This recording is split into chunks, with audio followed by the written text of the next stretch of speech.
சென்னை திருவான்மியூரில் இரண்டாவது நாளாக கல்வி உதவித்தொகை வழங்கி வரும் விஜய் இதுவரை 400 பேருக்கும் விருதுகளை வழங்கியிருக்கிறார். இது தொடர்பான கூடுதல் விவரங்களோடு இணைகிறார் சிறப்பு செய்தியாளர் செந்தில் ராஜா.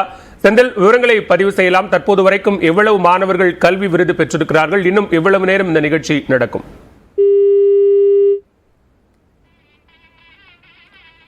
தமிழக வெற்றிக் கழகத்தின் சார்பில் 10 மற்றும் 12ஆம் வகுப்புகளில் முதல் 3 இடங்களை பெற்ற மாணவர்களுக்கு தொகுதி வாரியாக கல்வி விருது வழங்கும் விழா நடைபெற்று வருகிறது. ஏற்கனவே முதற்கட்டமாக மாணவர்களுக்கு விருது வழங்கப்பட்ட நிலையில் தற்போது 2வது கட்டமாக விருது வழங்கும் விழா திருவான்மியூரில் நடைபெற்று வருகிறது. காலை முதலே இந்த நிகழ்ச்சியில் பங்கேற்று மாணவர்களுக்கு கல்வி விருதுகளை வழங்கி வருகிறார் தமிழக வெற்றிக் கழகத்தின் தலைவர் விஜய்.